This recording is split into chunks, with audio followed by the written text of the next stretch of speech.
जय हिंद, वंदे मातरम। स्वागत है आप सभी का राधिका मैथ क्लासेज में। तो चलिए आज हम आप लोगों को समांतर माध्य के बारे में समझाएंगे। जो यूपी बोर्ड परीक्षा में समांतर माध्य पर जो प्रश्न आता है वो 3 तरीके से पूछा जाता है।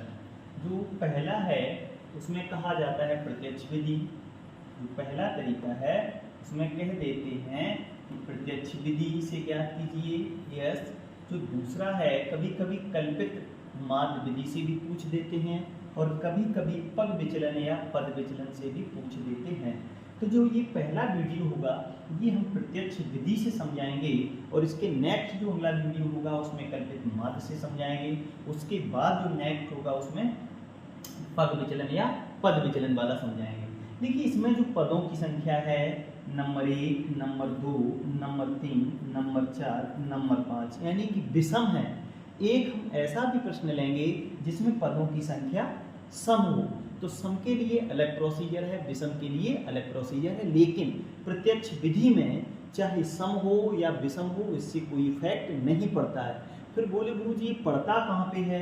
ये कल्पित माध्य विधि में और पग विचलन या पद विचलन में ये जरूरत पड़ती है सम या विषम की। तो इसमें तो कोई दिक्कत नहीं है, ये सीधा समझाना है। देखिए इसमें क्या दिया गया, ये वर्ग अंतराल दिया गया, ये बारंबारता दिया गया, ये क्षैतिज में हमारी सारणी दी गई थी, इसको हमने क्या किया ऊर्ध्वाधर में बना दिया। जो वर्ग अंतराल था वो लिख दिया, जो बारंबारता था वो भी लिख दिया। अब हमें जरूरत पड़ेगी मध्यमान की।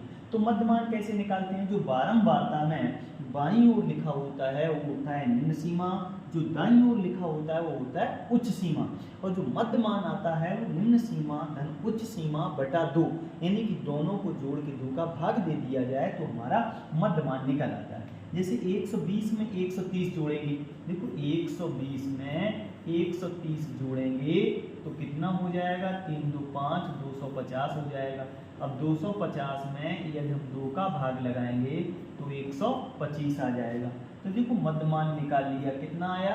पहला मध्यमान 125 आया। अब देखिए ये तो फिर देखिए निम्न सीमा धन उच्च सीमा बटा 2 करिए, अन्यथा हर बार ना करें आप लोग। इसको जो है अंतर निकाल लीजिए, 130 में से 120 घटाइए, कितना बचेगा? 10। तो 10 सभी में जोड़ते चले जाइए, ये कंफर्म हो जाएगा। 125 में 10 जोड़ेंगे 135 हो जाएगा, 135 में 10 जोड़ेंगे तो 145 हो जाएगा, 145 में 10 जोड़ेंगे 155 हो जाएगा, 155 में 10 जोड़ेंगे तो 165 हो जाएगा। यस, ये आ गया मध्यमान।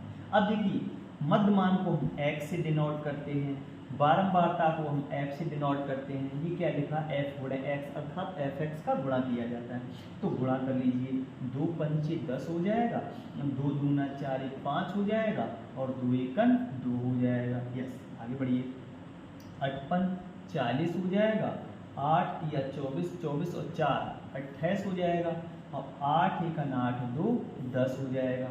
12 का करिए, 12 पंचे 60 हो जाएगा, 12 चौके 48, 48 और 6 54 हो जाएगा, हासिल 5 है। 12 एकन 12 5 17 हो जाएगा। जीरो पहले बढ़ा लीजिए, 2 पंचे 10, 2 पंचे 10 और 1 11, 2 एकन 2 1 3 31 हो जाएगा। 8 पंच 40 और 8 छंग 48, 48 और 4 52 हो जाएगा। 8 एकन 8 5 13 हो जाएगा। देखिए 8 पंच 40 की 4 हासिल, 8 पंच 40 की 0 हासिल 4, 8 छंग 48 और 4 52 हासिल 5 और 8 एकन 8 5 13। अब देखिए इसको जोड़ दीजिए, बारंबारता का जोड़ कितना है? बोली 50 है। 2 8 10 2 12 8 20 और 1 2 3 और 2 हासिल के 5 हो जाएगा। देखिए fx को भी जोड़ लीजिए, तो जोड़िए 0 0 0 0 हो जाएगा। 5 8 13 13 4 17 17 17 2 19 की 9 हासिल 1 हो जाएगा, है ना। 2 1 3 3 और 7 10 10 11 11 11 11 11 और 3 14 हो जाएगा, हासिल 1 2 3 और 3 6 और 1 7 7490 हो जाएगा। यस, जो समांतर माध्य का सूत्र होता है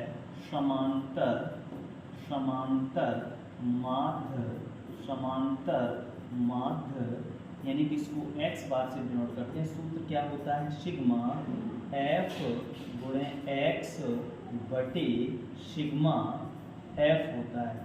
जिसके आगे सिग्मा लग जाता है उसके सभी पदों का योग हो जाता है। जैसे f गुणे एक्स के आगे सिग्मा लगा है, इसका मतलब है एफ एक्स का जोड़ टोटल। f के आगे सिग्मा लगा है तो इसका मतलब है f के सभी पदों का जोड़। तो देखिए कितना आएगा, सिग्मा f इंटू एक्स कितना है 7490 बटा कितना है 50 है। यह सिग्मा f का मान 50 हो जाएगा। f का जोड़ सिग्मा का मतलब f के सभी पदों का जोड़। 0 से 0 काट देंगे, इधर कितना हो जाएगा 5 एकन 5 हो जाएगा। यस कितना बचा 5 एकन 5 2 2 24 हो जाएगा। यस 5 चौके 20 20